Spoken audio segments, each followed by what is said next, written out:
And then I went back and drove mine. I'm like, this thing's crazy.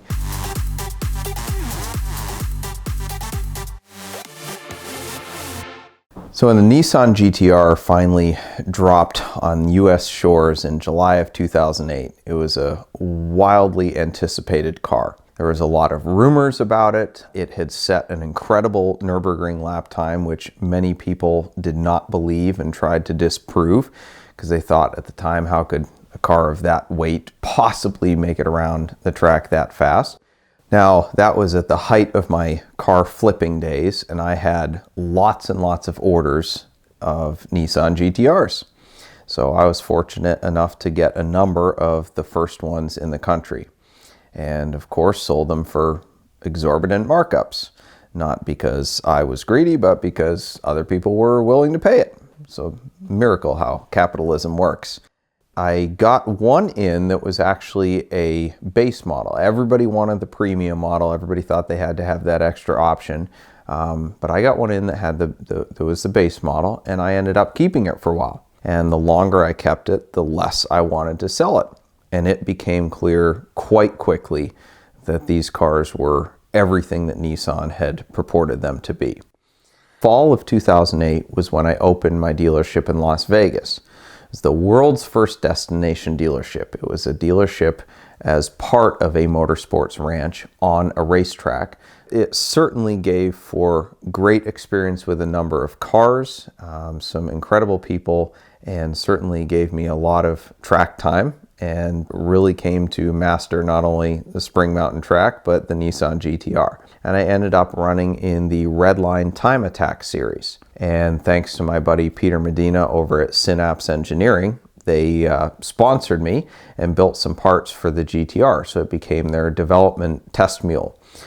And that car was unstoppable. So one of the first kind of events that we did was actually after Redline Time Attack. They had a GTR track day, just kind of out of the blue. Maybe it wasn't out of the blue, but it was out of the blue to me.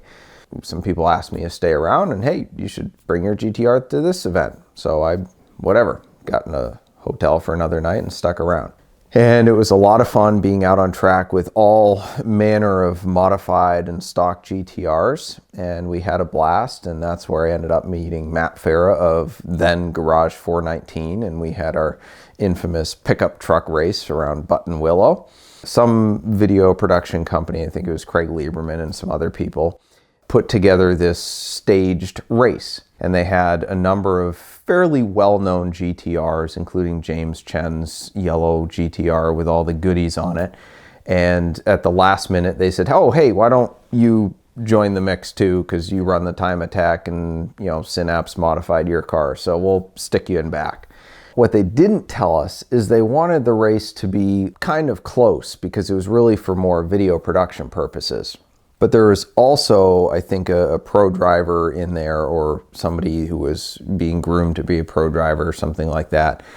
The Mexican Stig in me couldn't handle just starting at the back. So in about, I think, a lap and a half, I had passed the whole field and decided to walk away with it, not understanding the premise of the video. So sure enough, I won it by, a significant margin. But nobody cared because they were trying to make a video that was exciting. So, whatever. Now, the base car came with Dunlops. The premium package came with Bridgestones, which were like the tires specifically designed for that car. And I came to find out that the reason that Nissan set such a blistering time was they used a base car with the Dunlops, because the Bridgestones understeered like crazy and made a lot of noise and just in general weren't very good on that car. And the Dunlops were a night and day difference. The crazy thing was too, is I actually think I had a ringer. The engines were hand built, so there was obviously some variance in the power that each one was putting out, but mine was significantly faster than any other car I drove. And I remember taking a guy on a test drive in a different one and trying to illustrate how fast the car was. And I got on it and he goes, yeah, my Porsche Turbo is faster. And I remember thinking like, yeah, you're right, this one feels slow. And then I went back and drove mine. I'm like, this thing's crazy. So there certainly were ringer cars, and I think the one that ran the ring was you know, not intentionally, but it was probably built on the same day that mine was built on, because it was just that much better. So the funny thing is I heard rumors later on about this Porsche track day, and somebody was telling me about this GTR that was running around this Porsche track day and, you know, beating everybody. Not that it's a race, but everybody's got their egos to protect. I was like, yeah, I remember that car. And so the rumors that came back to me was that it was a highly prepped 600 horsepower GTR. And I'm like, was it black? Like, yeah. It's like, yeah, no, that was mine. It was stock. And that was the one that was on all season tires too. No. Everybody said it was 600 horsepower. I'm like, yeah, no, you guys just have to make up excuses for GTR being faster than your Porsches. Before the GTR had officially been released, Nissan was talking about how it was going to be impossible to crack the ECU and nobody could tune it.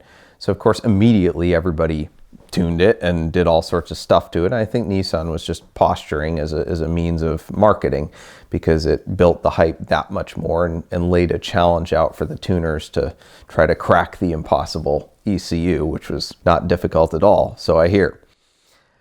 Top Gear magazine had contacted some people looking for a place and a group of GTR owners to host this like tuner GTR shootout type thing.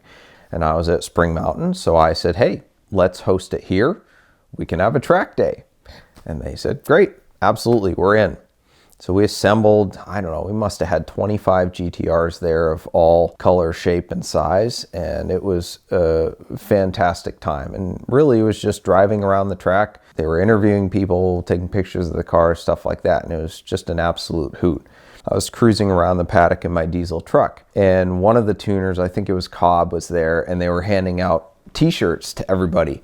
And so I pulled up in my truck. I'm like, hey, sweet, can I get a t-shirt?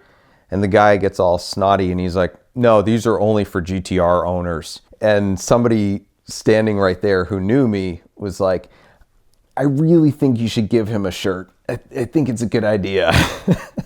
So I got a crack out of that. And the interesting thing is I dominated the market when they were new. But once they became pre-owned, I got out of the market quite quickly, because the margins on GTRs then and even now, it became like Corvettes. It was like wholesale was 69 grand and retail was 70. I don't know why that is, but I transitioned out of it quite quickly because there was just no money to be made there. So I obviously got some interesting feedback from offering these cars at over sticker, even though, you know, that's what market was willing to pay. I mean, the first ones coming in, people were paying me almost $100,000. And I think my first one I may have sold for over $100,000. And sticker at the time was, I think, 72 for a premium package. And this was all from people coming to me offering to pay the price. But then I would also send out an email blast to anybody who had expressed interest in a GTR and said, hey, we've got an extra allocation, here's the price. But a guy emailed me back, and I actually posted his email on my wall of shame on my website, which gets great feedback. And he said, LOL, go F yourself. Maybe your mother will pay the price you ask. And he bragged about how he got his for only $1,500 over sticker. I was like, okay, well, there's some feedback. I looked up who he was, and he was actually a professional poker player. And I ended up meeting him about a year later at one of these GTR events at the track. And I, of course, remembered who he was. I don't know if he did or not, but he ended up being a super nice guy in person, as is often the case. It's easy to hide behind the supposed anonymity of the internet. So despite putting almost 9,000 very hard miles on my GTR, most of them track miles, and enjoying every bit of it, after I sold it and after I kind of got out of the GTR game, I realized that I didn't miss the cars at all. They were incredibly capable. They were certainly revolutionary. But if we use the Top Gear Italian car swear words, it didn't have soul and passion. And I like cars with soul and passion because they give you an overall more pleasurable driving experience. And of course, in business in general, as they say, adapt or die.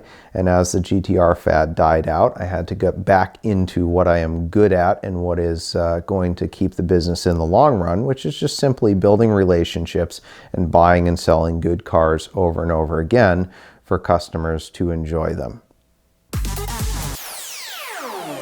At Dollar Shave Club, you're always in control. Simply choose the delivery dates and frequency that suits your schedule so you don't run out. Get a shave, shower, or oral care starter set for just $5 at dollarshaveclub.com.